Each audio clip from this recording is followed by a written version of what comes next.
Fridays are awesome. I'm Carl Azuz, your host of CNN 10, explaining events taking place worldwide. This May 3rd, we begin in the South Asian country of India, where a powerful cyclone was expected to make landfall on Friday morning. The storm was named Fani. It had gathered strength in the Bay of Bengal the day before, and as it headed toward India's east coast, its maximum sustained winds blew at 155 miles per hour. And that would mean that Tropical Cyclone Fani could be the most powerful storm to hit India in 20 years.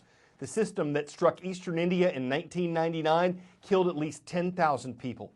The nation's Coast Guard and Navy prepared ships and helicopters for rescue operations. Military troops were standing by as well. Flights were canceled in the region, schools were closed, and around 900 shelters were set up to house people who had to evacuate their homes. Unlike the Atlantic hurricane season, India's cyclone season doesn't have a specific date when it begins and ends. There are two main periods of activity, one in spring and one in fall, right before and right after the country's southwest monsoon season.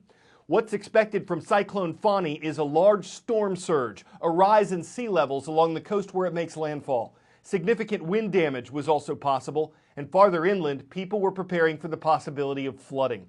Directly in the path of the storm when we produced this show was the Indian coastal city of Puri. This is going to be a town with 240 km/h winds as the storm rolls on shore. We will see waves somewhere in the ballpark of 15 meters. We'll see storm surge between 7 and 9 meters as it comes on shore. Everyone in this area is in grave danger to get out of the way. They need to get away from this water, away from this wind, and into some place that is very, very strong. Now, eventually, it gets over toward Kolkata and then on up into Bangladesh, but by that time, the forward speed is moving quite fast, and so the rainfall will be more spread out. This is now going to be a devastating wind maker and storm surge maker right along the coast here of the eastern shore of India. A lot of people in the way. 100 million people will see something from this storm, whether it's wind damage, whether it's surge damage, or whether it's flooding. This is going to be a widespread storm, significantly stronger than we've seen in the past. Last thing was a Cat 3 that made landfall in 2014. This is equivalent to a very strong Category 4 Atlantic hurricane, only 1 or 2 miles per hour really from a Category 5. There have been a lot of developments in the South American country of Venezuela. When we put this show together, its president, Nicolas Maduro, remained in power, and its opposition leader, Juan Guaido, continued to lead protests against Maduro. In a new wave of demonstrations this week, Guaido called for the military to get involved in pushing President Maduro out of power. But afterward, Guaido admitted there wasn't enough support from the military to make that happen. And on Thursday, men and women in uniform marched alongside the president to show support for him. President Maduro also called for Venezuela's elected officials to come together this weekend in a show of unity. A Venezuelan human rights organization says 4 people have died in this week's violent protests. And tensions have spread internationally as well. Russia is one of the nations that support President Maduro. The U.S. is among the countries that support National Assembly leader Guaido.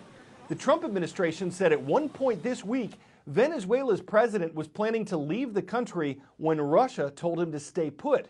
President Maduro denied that. Both the U.S. and Russia have told each other not to interfere in the South American nation, but the Trump administration says U.S. military action there is possible if it's needed. No one knows what will happen next in the politically unstable and economically shattered country.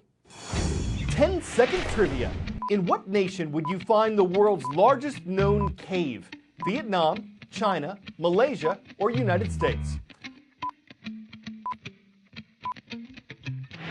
The biggest cave ever discovered is located in the Southeast Asian country of Vietnam.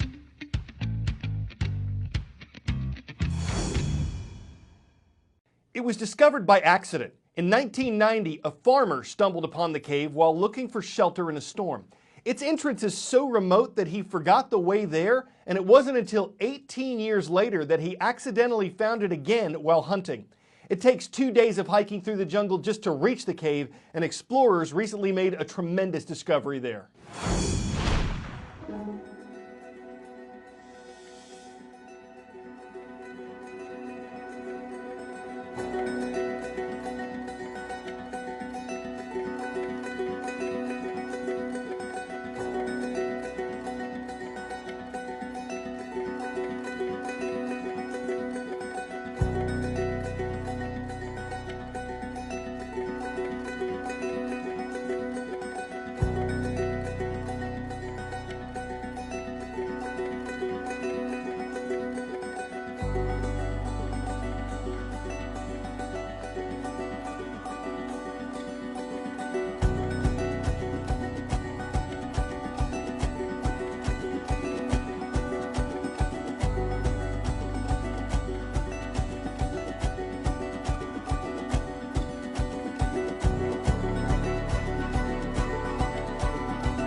From the depths of the earth, we're taking you to the heights of the sky. You're watching the liftoff of the New Shepard rocket, a space tourism vehicle that made a test flight over rural Texas yesterday.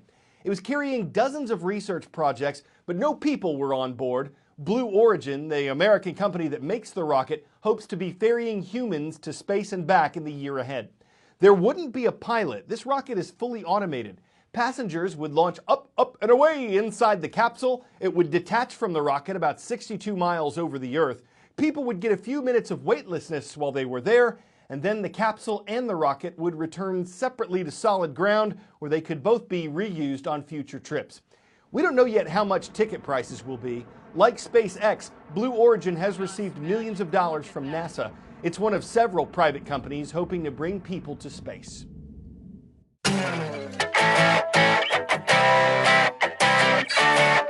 When you think of getting cows to move, you might think of a herdsman on horseback or maybe a border collie on call.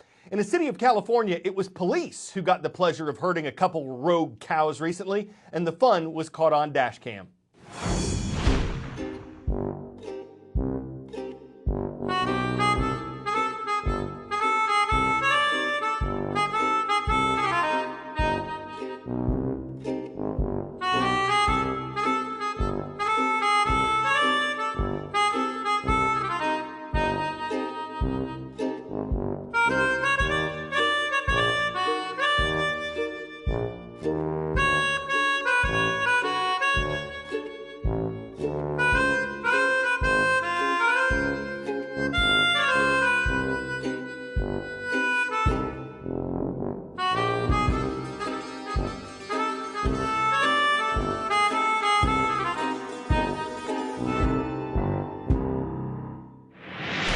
It was a slow assignment right out of the gate. But what finer way to wander into the weekend? We could call it utterly ridiculous, say it was a milk run, tell you we know where the beef is, but before we hoof it, we'll just say we milked all the puns we could right up until the cows came home. I'm Carl Azuz for CNN.